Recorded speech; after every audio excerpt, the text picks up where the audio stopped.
Sir ನಾವು 10 ವರ್ಷ ಮುಂಚೆ ಪಿನ್ಯದಲ್ಲಿ ಇದ್ವಿ ಸರ್. ಬಾಡಿಗೆ ಕೊರೋನಾ ಟೈಮಲ್ಲಿ ಬಾಡಿಗೆ ಕಟ್ಟಕ್ಕಾಗಲಿಲ್ಲ. ನಮ್ಮ ಹಸ್ಬೆಂಡ್ ಫ್ಯಾಕ್ಟ್ರಿ ಕೆಲ್ಸಕ್ಕೆ ಹೋಗ್ತಿದ್ವಿ, ನಾವು ಗಾರ್ಮೆಂಟ್ಸ್ ಕೆಲಸ ಮಾಡ್ತಾ ಇದ್ವಿ.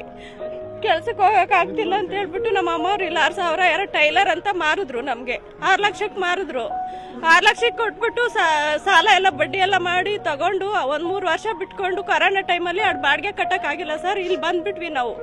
ಇಲ್ಲಿ ಬಂದ್ಬಿಟ್ಟು ಸಾಲ ಮತ್ತೆ ಬಡ್ಡಿ ಎಲ್ಲ ಮಾಡ್ಬಿಟ್ಟು ಇನ್ನೂ ಬಡ್ಡಿ ಇದೆ ಸರ್. ನಮಗೆ 5% ಬಡ್ಡಿ ತಗೊಂಡು ಮನೆ ಕಟ್ಟಿದೀವಿ ಸರ್. ನಾವಿಲ್ಲಿ ಗಾರ್ಮೆಂಟ್ಸ್ ಅಲ್ಲೇ 3 ವರ್ಷ ಕೆಲಸ ಮಾಡ್ಬಿಟ್ಟು ಇವಾಗ ಫುಲ್ ಬ್ಯಾಕ್ ಪೇನ್ ಆಗಿ ಮತ್ತೆ ನಾವು ಇಲ್ಲಿ ಅಂಗಡಿ ಹಾಕೊಂಡು ಟೀ ಅಂಗಡಿಯಲ್ಲಿ ಕೆಲಸ ಮಾಡ್ಕೊಂಡು ಇದು ಮಾಡ್ತಾ ಇದೀವಿ. ಬಂದು ಏನೋ ದುಡ್ಕೊಂಡು ತಿಂತಾ ಇದೀವಿ.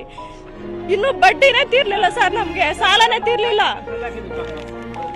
ಇನ್ನು ಸಾಲನೇ ನಮ್ಗೆ ತೀರ್ಲಿಲ್ಲ ಸರ್. ಇವಾಗ ಹೊಡಿತೀವಿ ಏನ್ ಬಂದ್ರೆ ನಾವೇನಾಗ್ಬೇಕು? ವಯಸ್ಸಾಗಿರೋ ನೋಡಿ ಸರ್, ಇವ್ರು ನಿಕ್ಕೊಂಡು ನಾವು ಜೀವನ ಮಾಡ್ತಾ ಇದೀವಿ. ನಮ್ಮ ಅತ್ತೆ ನಿಕ್ಕೊಂಡು ನಾವೇನ್ ಕೋಟಿಗೆ ಬದುಕ್ತಾ ಇಲ್ಲ. ಬರೀ ಏನೋ 5 ಲಕ್ಷ ಸಾಲ ಮಾಡ್ಬಿಟ್ಟು 6 ಲಕ್ಷ ಕೊಟ್ಕೊಂಡು ಸರ್. ನಮ್ಗೆ ಟೈಲರ್ ಅಂತ ಒಬ್ರು ಅವ್ರು ತಗೊಂಡಿದ್ರು. ನಮ್ಗೆ ಅವ್ರು ಮಾರಿದ್ರು. ಹಿಂದೆಗಡೆ ಮನೆ ಅವರು